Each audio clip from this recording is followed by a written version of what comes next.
What is up, my Shadowverse soldiers, and welcome back to another Shadowverse Evolved video. Alright, so we're going to be moving on into the next set of reveals, and this is going to be Abysscraft. So I know there weren't really that many Abysscraft cards outside of Rice Shower, I think, in the last Uma set that came out that was pretty interesting. So I'm looking forward to the new cards that are going to be coming out for Abysscraft for Uma EX. Alright, looking at our first card, so we have Hishi Miracle, so it's a 2-cost 2/2, and we can evolve her for 1, and we can also race her for 1, but when she comes into play Fanfare, we bury the top 2 cards of our deck. If the base costs are the same, we draw a card. Alright, so the first combo I can think of when looking at this card is the Will to Overtake and this card being together, so being able to look at the top 3, and then milling those top 2 cards and being able to make sure that they are the same cost, so you're able to draw a card while having some aggression in your deck is pretty nice. Alright, so looking at Hishi Evolve, so she turns into a 3/3, and at the start of your end phase, if there are at least 9 face-up cards named Carrot in your Evolve deck, each opponent buries the top 20 cards of their deck. And then on Evolve, you discard 2 Uma cards to draw 2 cards. Alright, so I'm not gonna lie to you, I think this is the alternative win-con card. So being able to make sure your opponent buries the top 20 cards of the deck when you get into the late game where you have 9 face-up Carrots, then your opponent's kind of having a hard time finishing you off or just like, beating you. So your ult in game is to bury the top 20 cards of their deck. They're not able to draw, so they lose the game. So essentially you win the game by an alternative strategy. But also on top of that, this Evolved Follower being able to discard 2 Uma cards, being able to let you draw 2. So just in case you might have some trash that you don't really need or some cards that you really need to filter out, getting rid of 2 Uma cards to drawing 2 and digging deeper into your deck is pretty nice. Alrighty, next up we have Daichi Ruby, so she's a 6-cost 2/4, and we can race her for 1, but when she comes into play Fanfare, we select up to 1 Uma follower that costs 4 or less, and up to 1 Uma follower that costs 2 or less in our cemetery, and then summon them engaged. And whenever another Uma follower is put onto our field into the cemetery, we can deal 1 damage to each enemy leader and give our leader +1 defense.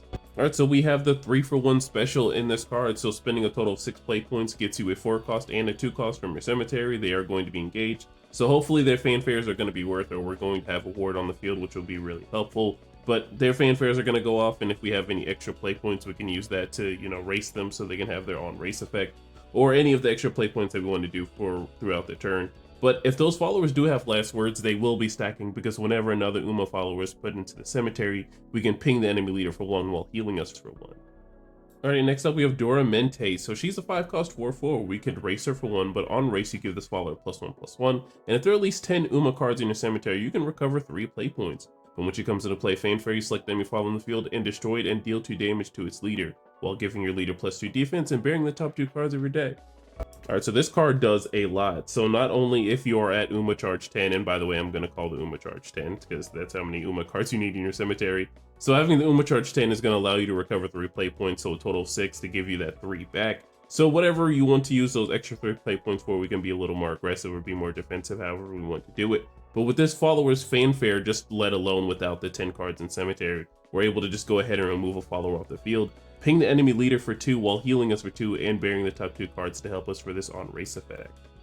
Alright, so I know it was misspelled here, but we have Matinkenhauser and Machidon Adventure. So she's a 3-cost 3/3. We can race her for 1, but on the race you select up to 1 Uma follower that costs 3 or less in your cemetery and then summon it. And then give this follower +1/+1, but when this follower comes into play, we bury the top card of our deck. Alright, so I'm just let alone happy that Matinkenhauser is actually pretty playable now. So not only are we going to get the 2-for-1 special here, but on top of that, I am now realizing that this is charging up for 7 centimeters ahead. So 7 centimeters ahead was kind of like a really stale card when Uma came out before. So I'm glad a whole bunch of cards are now burying the top card and getting you to that Uma charge like 20, so you can do your 7 centimeters ahead turn. Alright, but moving on into our next card, we have KS Miracle. So she's a 2-cost 4/4. We can race her for 1, and she has ward, and at the start of our main phase we destroy this card, and then last words we discard a Uma card to draw a card. Alright, so it looks like this is the 2-cost card that we're going to be getting off of the big Ruby Legendary. So not only do we have a 4/4 ward, when this card is dealt with outside of being banished or being bounced or anything like that, we're able to go ahead and discard a Uma card to draw a card, which will help us for that 7 centimeters turn. Alrighty, next up we have Air Shaker, which is a 3-cost 3/3, so we can race her for 1, and while there are at least 20 Uma cards in the cemetery, this follower has Storm and Strike, give this follower +3/+3. But on race you select up to 1 enemy follower in the field and deal it 3 damage, and give this follower +1/+1 and bury the top 2 cards of your deck.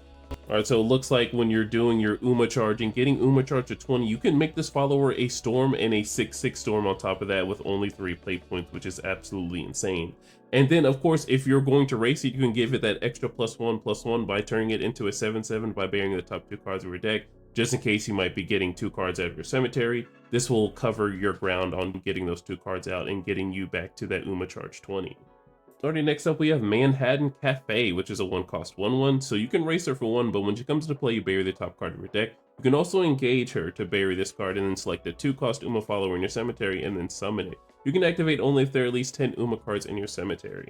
Alright, so this card really does what the deck wants to do, so being able as early as turn 1 to go ahead and start the burying so you can get your Uma charge up. And as soon as you have Uma charge 10, you're able to go ahead and play out Chaos Miracle so you can keep, digging through your deck and finding more Uma cards so you can really do more Uma things. Alright, and lastly, we have TT Ignition, so it's a 5-cost spell card. So you bury the top 4 cards of your deck and you deal damage to each enemy following the field equal to the number of Uma cards put into the cemetery with this card's effect. Alright, so I think that was one of the things that Uma was lacking. I know there was a card that allowed you to do like damage across the board, but now we finally have something that's kind of more like spell heavy or being able to just do X damage to the board, and that a total of 4 of course with this card, but finally being able to do 4 damage to the entire board was something that Uma needed. Alright, and then here are our SP cards. So they look absolutely beautiful. I hope all of you soldiers that are going to be looking forward to picking these cards up are going to acquire them, because I know these are going to be some big sought after cards. And alrighty soldiers, that was all the cards for the Abysscraft Uma EX set. So of course we have Haven and Neutral that are going to be out as well too. So mind you, if you're watching this video, then all of the rest of them are out. So I'm going to be dropping these all at the same time, so I apologize that I didn't do them day by day, but I just got behind because a whole bunch of IRL stuff happened. So I hope you soldiers can rock with me and be very patient with me as I do release all of these like the day before the set comes out. But anyway, soldiers, make sure you are safe in whatever you do tonight and safe whatever you do for the rest of the year. Make sure to like, comment, subscribe, and I will see you in the next one. Bye. Yeah. TRINN. Just to get you away. What I got to do, what I got to do. Just to get you away. What I got to do, what I got to do. Just to get you away. You pull me too close.